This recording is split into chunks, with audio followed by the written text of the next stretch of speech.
Hello students, this is your lesson number 13. Why do we fall ill? This is your introduction. Health and diseases are very complex issues for the human communities. Different vital activities in our body are interconnected with each other. They act in coordination with each other. For carrying out all these activities, continuous source of nutrients and oxygen is needed. Proper functioning of cells and tissues of the body is necessary for maintenance of health. Means health और disease जो हैं वो complex issues हैं humans के लिए, और different vital activities जो है हमारी बॉडी में वो एक दूसरे के साथ कनेक्टेड होती है. They act in coordination with each other, वो कोऑर्डिनेटली वर्क करती है. For carrying all this activities continuous source of nutrients oxygen is needed. और ये सारी एक्टिविटीज़ के लिए हमारी बॉडी में प्रॉपर सोर्स होना चाहिए न्यूट्रिएंट्स का और ऑक्सीजन का भी. So proper functioning of cells and tissues of the body is necessary for the maintenance of health. और हमारी बॉडी में प्रॉपर फंक्शनिंग हो सेल्स का एंड टिश्यूज़ का, जिससे कि हमारी बॉडी और उसका मेंटेनेंस में हेल्थ में मीन्स ये इम्पॉर्टेंस है. So here is our activity 13.1. Different natural disasters like earthquake or cyclone often attacks us. Think of as many different ways as possible in which people's health would be affected by such a disaster if it took place in our neighborhood. अगर इस type के earthquake हैं, ये सारे disaster अगर हमारे पास में ही हो जाए तो so different natural disasters such as earthquake or cyclones could cause following problems people's health. और ये सारे डिज़ास्टर्स जो हैं earthquake है, साइक्लोन है, उससे लोगों की हेल्थ में असर पड़ सकता है. इंस्टेंटली डेथ होती रहती है. Fractures in limbs, injury to head, chest और other parts of the body. Means limbs में फ्रैक्चर हो सकता है, हेड में इंजुरी हो सकती है, चेस्ट में और other parts of the body में. Loss of any body part या किसी बॉडी पार्ट का लॉस हो जाना. Mental trauma due to destruction, means mental trauma होना मीन्स डिस्ट्रक्शन की वजह से ट्रॉमा आना. PTSD, post-traumatic stress disorders, means seen in many, especially in women and children. Post-traumatic stress disorder means ये जो ट्रॉमा होता है उसका स्ट्रेस जो होता है वो मेंटली अफेक्ट करता है वुमेन और चिल्ड्रन पे. Lack of medical facilities, lack of food and water resulting into hunger, thirst and pain. Means medical facility proper नहीं मिलती हो तो lack of food means food भी प्रॉपरली हमें ना मिले, वाटर ना मिले, और उससे क्या होगा कि मीन्स हंगर जो है और थर्स्ट है, पेन है, ये सारे लोगों में बढ़ जाएंगे. सो एब्सेंस ऑफ शेल्टर और shifting to transit accommodation could create many health related issues such as feeling cold, insecure, lack of toilet facilities, problems with hygiene, etc. Means shelter की एब्सेंस होना, उसको शिफ्ट करना, means proper accommodation उसे मिले, या could create many health related issues, या proper accommodation नहीं मिले, या फिर ऐसी हेल्थ रिलेटेड इश्यूज हो जैसे कि कोल्ड हो, इनसिक्योर हो, lack of toilet facilities means toilet facilities ना प्रोवाइड हो, problems with hygiene etcetera. So how many of this ways we can think of are events that would occur when the disaster is actually happening. When the disaster is actually happening, people will be affected to a great extent. Initially, there would be a threat to their lives. If they are saved, they are traumatized and need medical help. Instant death or fractures and loss of body parts are the effects seen in people who are victims of natural disasters. Means ये सारे जो disaster है वो eventually होते हैं तो वो affect करते हैं पीपल्स पे. Initially there would be threat to their lives, और उनकी जान को भी खतरा हो सकता है. If they are saved, they are traumatized and need medical help. अगर वो सेव हैं बट अगर वो बच जाते हैं तो किसी ट्रॉमा या स्ट्रेस की वजह से उनकी मेंटल हेल्थ में प्रॉब्लम हो जाती है और उन्हें मेडिकल हेल्प की ज़रूरत पड़ती है. Instant death of fractures and loss of body parts are affect seen in people who are victims of natural disaster. और ज़्यादा से ज़्यादा इंस्टेंट डेथ होते हैं, फ्रैक्चर्स होते हैं, बॉडी के पार्ट्स जो हैं वो लॉस हो जाते हैं. तो ये सारे इफेक्ट्स जो हैं हमने विक्टिम्स और विक्टिम्स में देखे हैं जो कि नेचुरल डिजास्टर की वजह से उन्हें होते हैं. सो how many of this health related events would happen long after the actual disaster but would still be because of the disaster. Means ऐसे कितने सारे हेल्थ रिलेटेड इवेंट्स हैं जो कि काफ़ी लॉन्ग टाइम से होते हैं और ये actual disaster still because of the disaster, और ये जो प्रॉब्लम्स है वो लाइफ टाइम उन्हें रहती है. So after the initial shock of the disaster there will be the phase of recovery. but most of the affected ones will show post traumatic stress disorder or PTSD.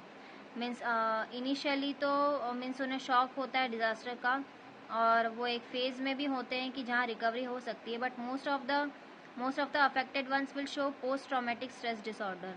और ज़्यादा से ज़्यादा क्या होता है कि ये अफेक्ट करता है और शो करता है कि ट्रॉमेटिक स्ट्रेस डिसऑर्डर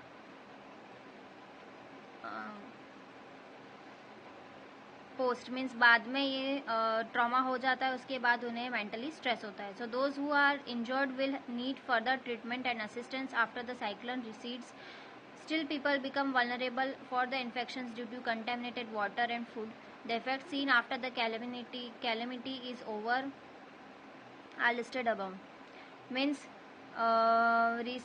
साइक्लोन जब होता है तो लोग जो है वो उन्हें इन्फेक्शन हो जाता है. मीन्स कुछ कर नहीं पाते वो लोग, और उन्हें कंटेमिनेटेड वाटर और फूड भी कंटेमिनेटेड फूड और वाटर मिलता है. The effect seen after the calamity is over listed above. और जो इफेक्ट्स कौन से हैं, ये हैं कि इनिशियली तो वो उन्हें थ्रेट और ट्रॉमा मिलता है, उसकी वजह से उन्हें मेडिकल हेल्प की ज़रूरत पड़ती है. उनकी मेंटल हेल्थ जो है वो भी उस पर इफेक्ट करता है.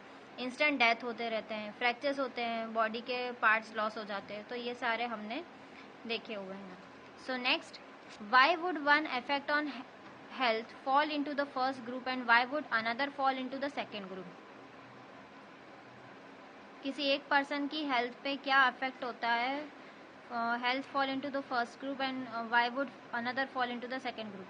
When the disaster strikes many people are affected directly. जब डिजास्टर होता है तो ऐसे काफ़ी सारे लोग होते हैं जिन्हें वो डायरेक्टली अफेक्ट करता है. The effect may range from minor injuries to gory death.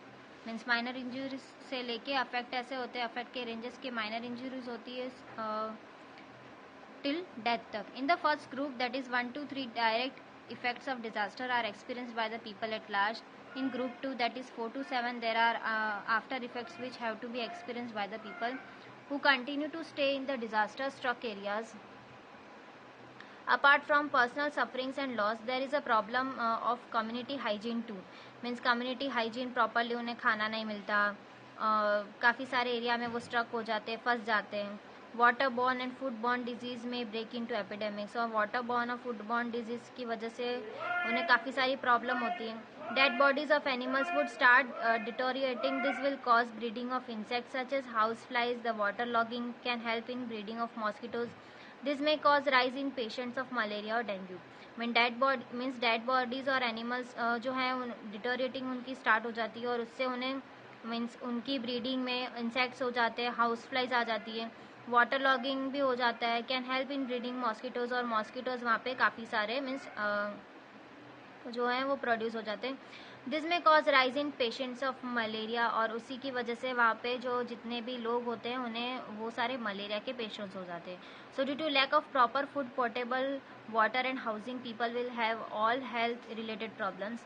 Means proper food नहीं मिलता, पोर्टेबल वाटर और हाउस नहीं मिलता, people will have health related problems. और हेल्थ रिलेटेड प्रॉब्लम्स भी होती हैं.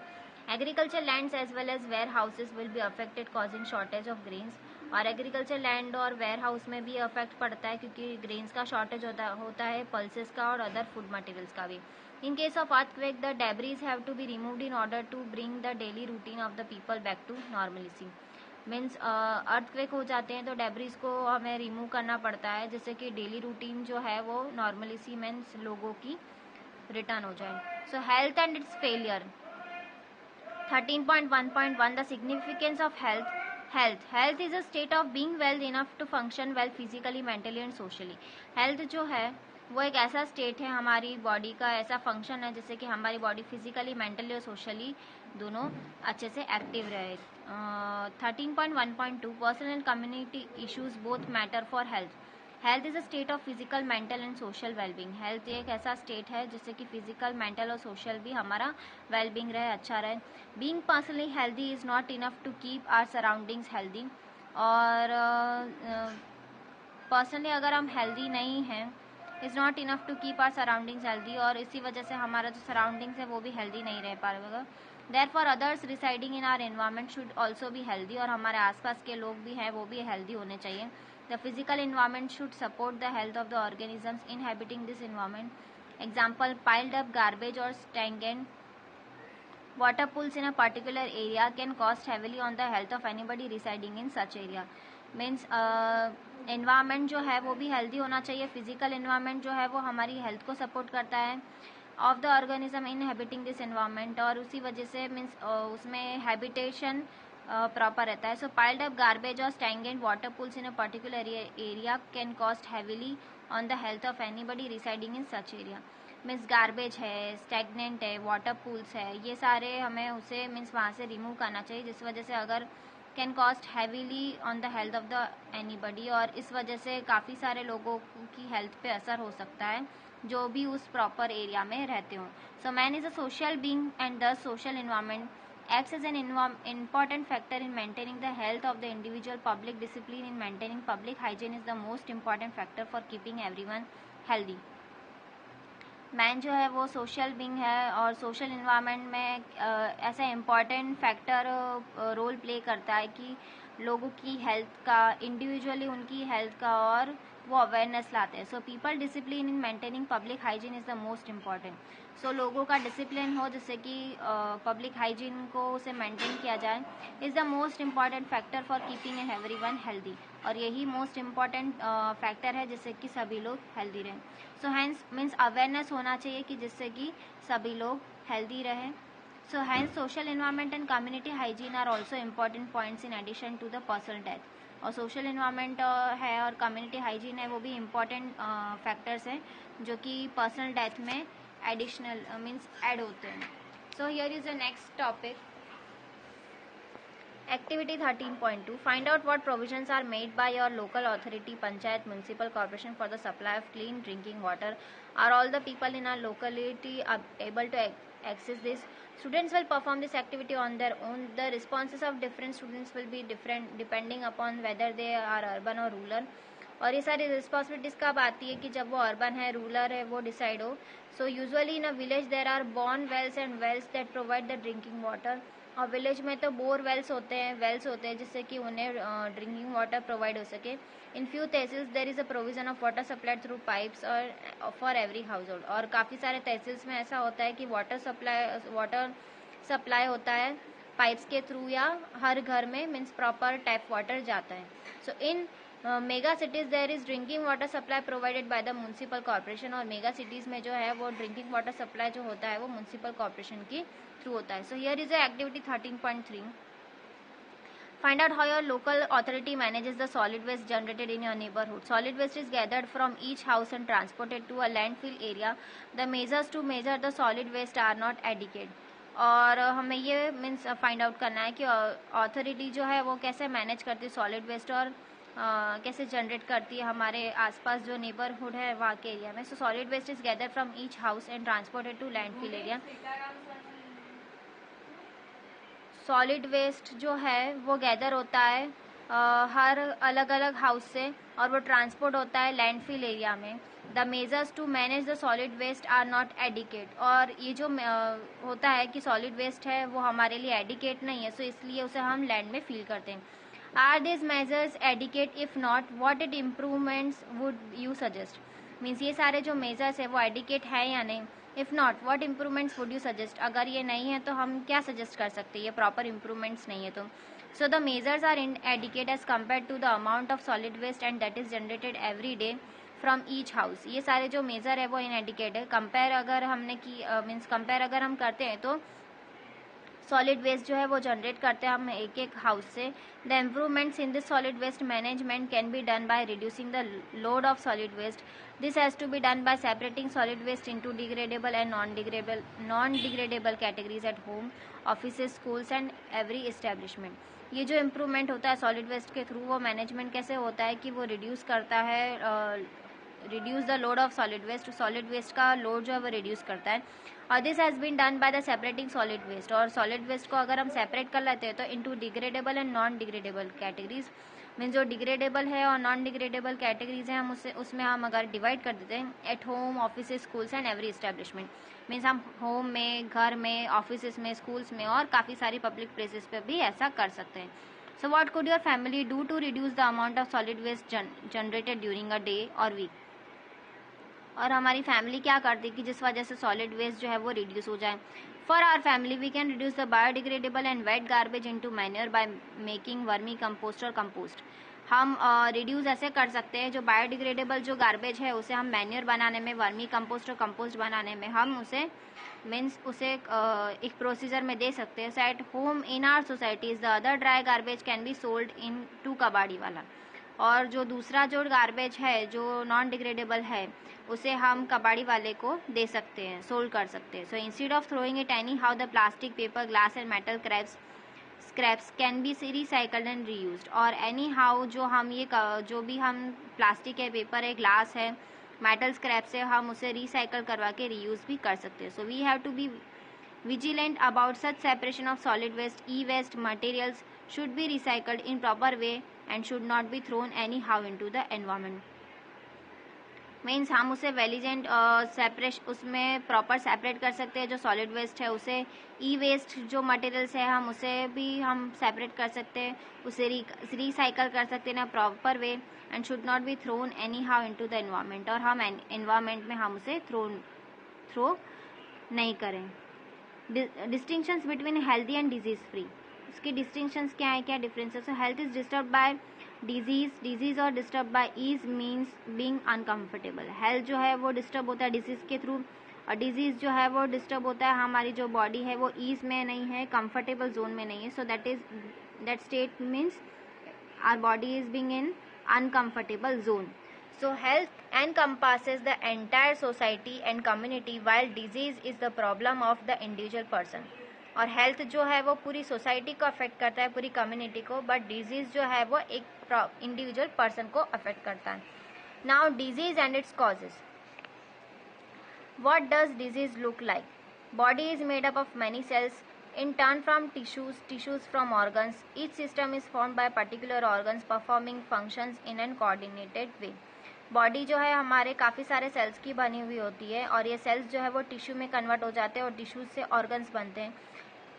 Each system is formed by particular organs performing functions in a coordinated way. और हर सिस्टम जो है वो पर्टिकुलर ऑर्गन्स जो है हमारी बॉडी में परफॉर्म करता है कोऑर्डिनेटेड वे में.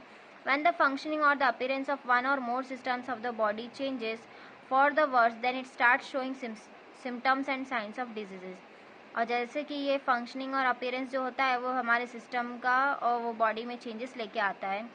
अगर प्रॉपर होता है तो वो अच्छा होता मीन्स प्रॉपर होता है तो फंक्शनिंग प्रॉपर वर्क कर रही है तो बॉडी हमारी मीन्स हेल्दी है. और अगर वो प्रॉपर फंक्शनिंग नहीं हो रहा है तो हमारी बॉडी जो है वो वर्स्ट स्टेट में है. Then it start showing symptoms and sign of diseases. और वो अपने सिम्टम्स और मीन्स डिजीज के जो साइंस है वो सारे शो करना स्टार्ट कर देती है. Now symptoms of diseases. Feeling of something being wrong. They are indicators of some kind of disease. Example, headache, pus in the wound, lose motions. But from symptoms, exact disease is not understood. Means feeling जो हम कर means हमें जो ऐसा होता है कि कुछ रॉन्ग है हमारी मीन्स हमें प्रॉपर फील मीन्स अच्छा नहीं फील होता है, हम बहुत वीक फील करते हैं. So they are indicators of some kind of diseases. और वो हम इंडिकेट करते हैं कि हमें कुछ ना कुछ बीमारी होने वाली है. फॉर एग्जाम्पल हेडेक होता है, जो वुंड में जो पस होता है वो, लूज मोशन होना. तो ये सारे सिम्टम्स हैं जिससे कि हमारी बॉडी मीन्स सिम्टम्स है जिससे कि हमें पता चलता है कि हमारी बॉडी जो है वो अनवेल है, बट उससे हमें पता नहीं चलता कि एग्जैक्ट डिजीज हमें क्या हो गई है. So science of disease are studied by physicians on the basis of symptoms. और ये सारे साइंस ऑफ डिजीज जो है वो फिजिशियंस हैं, डॉक्टर है, वो सारे सिम्टम्स के थ्रू उन्हें पता होता है. So science give definite indication of a particular disease. और ये सारे साइंस जो है वो डेफिनेट इंडिकेशन देते हैं कि हमें कौन सी डिजीज है. So further to pinpoint a particular disease, the clinical and laboratory tests are done. They give exact nature of a disease. और ये जो पिन पॉइंट है जो डिजीज़ है वो क्लिनिकली लेबोरेटरी में टेस्ट होता है प्रॉपरली और फिर उससे हमें पता चलता है कि हमें एक्चुअल में डिजीज़ क्या है. So acute and chronic diseases, the manifestations of disease are dependent of a number of factors. During a disease, acute diseases, those diseases that last for only very short period of time, such as few days, are called acute diseases. For example, common cold. Means acute diseases होना. Those diseases that last only for very short period of time, such as few days, are called acute diseases. ऐसे disease जो काफ़ी last time से last for only very short period of time, जो काफ़ी short period के लिए हमें होती है कुछ ही दिनों में, और डिजीज़ हमें मीन्स प्रॉपर हमारी बॉडी वापस से हेल्दी स्टेट में आ जाती है. For example common cold. Chronic diseases, those diseases that last for a long time or even for a lifetime are called chronic diseases. ऐसी disease जो काफ़ी टाइम तक होती है और लाइफ टाइम भी होती है, so that is called chronic disease. For example, elephantiasis. So this is the name of a disease. So here is your lesson number 13. Half portion is done. In the next session we are going to start the next part of this lesson. So I hope this video will help you to learn at home. Stay home, stay safe, keep learning and watching this video. Stay tuned till our next session. Bye bye, take care, have a joyful day, have a wonderful day.